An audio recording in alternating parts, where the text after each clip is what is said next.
Funder Okay. alignment. Under alignment.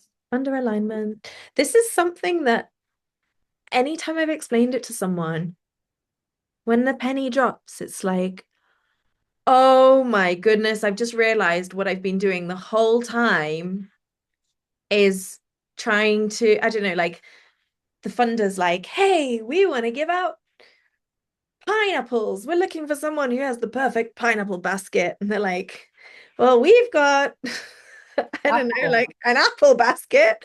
It's a great apple basket. Let me tell you how great our apple basket is. And the funder's like, well, we're looking for a pineapple basket made of Yeah. wicker. And they're like, no, but my apple basket is made of plastic. And honestly, it's my apple basket that made of plastic. And the moment that I explain this to people and it, like the penny drops and they go, oh my God, I've been talking about my plastic apple basket. Like I can see how I've been talking about my plastic apple basket.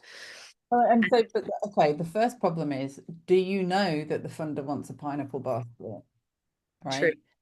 Have you asked, as it were, the funder what kind of basket they want? Or have you just gone out there sort of blindly with your apple basket, which is beautiful and shiny and fabulous and the best apple basket there ever was, but you're selling it to the pineapple trader who doesn't want it? So screwed. So you can feel like this is a pointless task, and we meet clients day in, day out, right? Who are like, I've written 5 bids, 10 bids, 12 bids. You know, some people have been trying their whole lives for funding, never been successful. And don't get me wrong, there's a whole, we have a job. We have Yeah. a job that sits in the space of translation. It's not easy to write funding bids. If it was, we wouldn't have a job.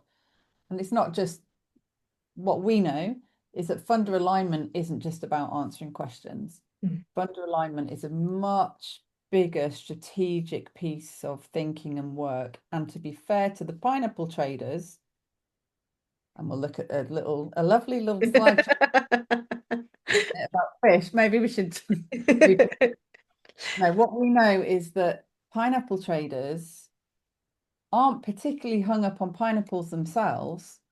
Actually, what's happened normally is that the whole country has come together via bodies of influence, like arts organisations, like individual artists, like governments, like local authorities, and gone, there is a shortage of quality pineapples. In the UK. Area in this local district. In fact, there are just no pineapples, or the pineapples we've got are a bit rotten and shoddy and out of date. So the pineapple trader goes, okay, we hear you, different communities. We're going to search only for quality pineapples. So we have to understand, and Yana's going to talk you through a little analogy in a minute, that, we're being glib here, but the point is, funders have boxes to tick, and box ticking can feel very reductive. And I'm a massive advocate, as Yana will know, and anyone who's worked with me will know. I would love to change the way that funding works. I personally think that people, hence the Hidden Artist Program. The Hidden Artist Program is about training people before they put pen to funding paper. The Hidden Artist Program is about empowering people to understand how to play ball with the pineapple traders. Mhm. It's about understanding what you've got, how to articulate it. But as it is at the moment, the ecology is the ecology. Mostly you just have to hit that funding application and align with what they're looking for. That doesn't mean sacrificing what you're up to. It's about the sweet spot, right? Do you want to do your fish analogy? 100%. I mean, just a little snippet to share this with you is the fish. The fish, the big picture is that the funders have their promise to keep.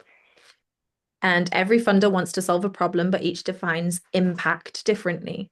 So to succeed, it's imperative to decode what each funder values, because actually, whilst we're talking about pineapples, different funding bodies are looking for different things. But Um, there's an operator, right? That's what we didn't say. There is an apple trader, and if you've got oranges, there's an orange trader. And if you've got peaches, there's a peach trader. 100%. So we're these little fish and we're writing our applications and we're scrambling around going, hey, funder, hey, big fish. And here's the big fish in the middle. The big fish is like the person with the money or the funding body with that has the money. And we're like, hey, big fish, we just need to convince you that our plastic apple basket is just the best and you should absolutely fund us. The thing that we don't realize is that this big fish funder has a bigger fish funder that it has to report to that's keeping it in check. And this bigger fish funder is essentially holding the big fish accountable and is essentially through policy, through documentation, through reporting, through, um, you know, the potential of audits and huge investigations at times, this big fish funder is being held to a standard that is, it's not personal. It's really not personal at this point. It's do you tick the boxes that help me as the big fish to outsource my promises to the little fish? And if you go, hey, you can absolutely keep your promise to the bigger fish by giving me your funding and I can help you. Is that thing that Elaine on our team says all the time is like, what can you do for the funder rather than what can the funder do for you? And Because thinking also about it from that perspective. that massive fish in our picture as we look at it, the fish on the far right, no pun intended, is actually actually informed fully by the tiny weeny fish. If the system is working correctly, and again, we acknowledge it doesn't always, but actually, the biggest fish has been told what's important by the tiny little fish. The middle-sized fish, the Arts Council, Paul Hamlin Foundation, National Lottery, Reaching Communities, Jerwood Foundation, take your pick, is responding to what it's heard from the big fish, and the big fish has canvassed opinion from the tiny weeny fishes all over the sea. So there's no point being the little fish in this picture saying to the medium-sized fish, this is what matters in the arts and culture sector, when the big fish has, has, whether we like it or not, generally paid a lot of attention to the tiny little fishes and listened to many voices, and that's what informs policy. Now, policy can lag, and it does lag, and the delivery of policy can be clunky and annoying, a bit like faith and religion. The systems can almost prohibit what the big fish set out to achieve. And that's what the hidden artist is about. It's about demystifying the middle-sized fish, the process, empowering you to understand that you already are in alignment with the great big fish and the middle-sized fish, but you can't just bang your head against, you can't come with your apples to the pineapple trader. You've either got to, do some genetic modification, or you've got to find an apple trader.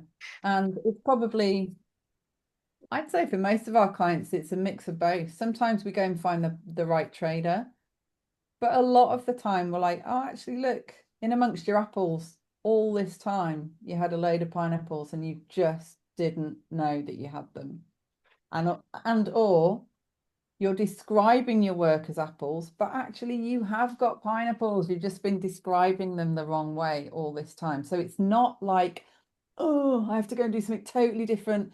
Nobody gets my work. It's not wanted. There's no one that aligns with me. Most of the time, what we're doing, if we were working at SAS Solo, or what you're doing through our development with the hidden artist, is learning how to describe your apples as pineapples. Exactly that. I love that we ran with the apples and pineapples and big fish stuff. Next time for more fruit and veg discussions. Follow for more.